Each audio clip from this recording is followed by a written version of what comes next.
बिस्मिल्लाहिर्रहमानिर्रहीम। नाजरीन, आज आपको कलम बनाने का तरीका हम सिखाने के लिए हाजिर हुए हैं। जब भी आप ख़ताती सीखने का इरादा करेंगे तो ज़ाहिर सी बात है, कलम दवात और पेपर ये बुनियादी चीज़ें हैं। ख़ताती के लिए जब कलम बनाई जाती है तो उसका ख़ास तरीका होता है और उसका ख़ास डिज़ाइन होता है, उसको फॉलो करना बहुत ज़रूरी होता है। आप जब भी कलम बनाएं तो एक बांस का, खुश्क बांस का कोई टुकड़ा आप ले लें और कोशिश ये करें कि वो दरमियान से खोखला ज़्यादा ना हो। जितना ये भरा हुआ होगा उतनी कलम ज़्यादा देर चलेगी, और अगर ज़्यादा खोखला होगा तो कलम भी कमज़ोर बनेगी, जो बहुत जल्द ख़राब हो जाएगी। तो आप जब भी कलम बनाएं तो एक बांस का टुकड़ा लें। ये तकरीबन 6-7 इंच का, 8 इंच का ये टुकड़ा है। अब इसको आप 1.5 इंच तक छोड़ के, ये 1.5 इंच तक छोड़ने के बाद आप इसको यहाँ पर ब्लेड रख के इसको गढ़ने का आगाज़ करेंगे। और ये ज़हन में रहे कि जब आप ब्लेड चलाएंगे तो उसका अंदाज़ ये होगा, यानी बिल्कुल गोलाई के अंदर यूँ आप इसको गढ़ेंगे। तो बड़ी आहिस्तगी के साथ, एहतियात के साथ कि आपके हाथों को कहीं चोट ना लगे, आप कलम गढ़ने का आगाज़ करें। जितने तहम्मुल के साथ आप कलम को बनाएंगे उतनी ज़्यादा बेहतर कलम बनेगी, और जितनी कलम बेहतर होगी उतनी ही ज़्यादा जल्दी आप ख़ताती की जो मशक़ें हैं वो सीख सकेंगे और ख़ताती का इल्म हासिल कर सकेंगे।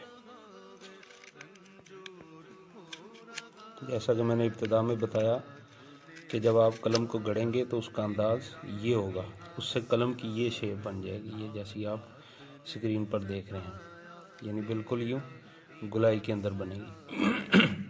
तो गुलाई के अंदर बना के इसको अच्छे तरीके के साथ बिल्कुल साफ़ कर लें।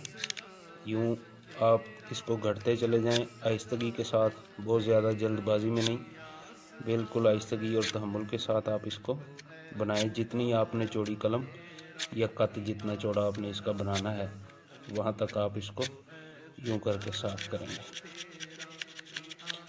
अब आपने अगर इतना कत बनाना है जितना इस कलम का इस वक्त हो चुका है, तो आप इसको बिल्कुल जो शार्प किनारे हैं इसके बिल्कुल आहिस्तगी के साथ इसको बिल्कुल गोल कर लेंगे, बहुत ज़्यादा ज़ोर के साथ नहीं, ताकि कलम की जो छाल है बांस की वो ख़राब ना हो, क्योंकि छाल की वजह से इस कलम की मजबूती है, और इसका कत जितना सलामत रहेगा उतना ही ख़ताती में आपके काम आएगा। उसके बाद ये देखिए, ये शेप आपकी कलम की बन गई।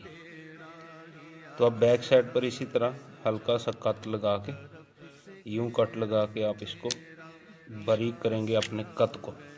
ये कत है, जितना ये बारीक होगा उतना ज़्यादा बेहतर लिखाई होगी आपकी, और आप उतनी आसानी के साथ लिख पाएंगे। तो इसको आप बिल्कुल बराबर कर लें, बराबर का कत लगाएं यूं।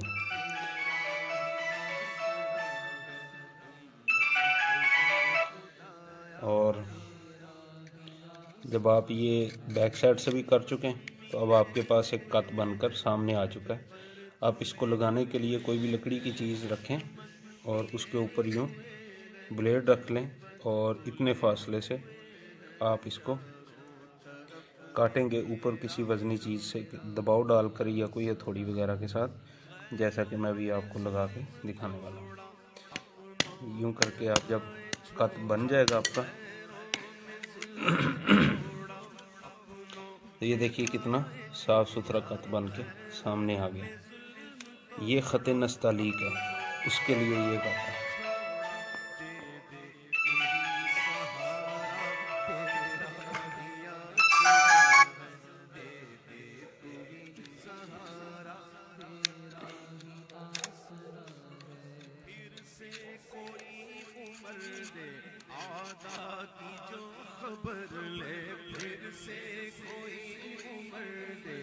ये कत बन चुका है। अब इसके दरमियान में आप स्याही ठहराने के लिए कि जो स्याही लगे वो कत तक पहुंचती रहे, आप इसके दरमियान में एक यूं करके सुराख सा बना लें, ताकि कलम के अंदर जो स्याही है वो ज़्यादा जज्ब हो और आपका लफ्ज़ जो है वो ज़्यादा से ज़्यादा लिखा जा सके।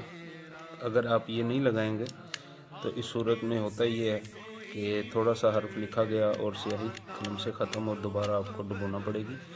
تو یہ ہلکا سا سوراخ سامنے لگا لیں یا پشت پر لگا لیں تو یہ آپ کے لیے مفید ہوگا. آپ نے دیکھا ہوگا کہ عام طور پر جو پین سیاہی والے استعمال ہوتے ہیں ان میں اس قسم کا ایک سوراخ ہوتا ہے. وہ اسی لیے ہوتا ہے تاکہ سیاہی جو ہے وہ نب تک آگے پہنچتی رہے.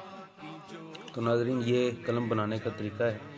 اس کو آپ بڑی احتیاط کے ساتھ بنائیں جب بھی بنائیں، اور ہمارے لیے ضرور دعا کریں. ہمارا یہ چینل بھی سبسکرائب کریں تاکہ خطاطی سے متعلق اور دینی معلومات سے متعلق آپ کے پاس علمی ویڈیوز پہنچتی رہیں.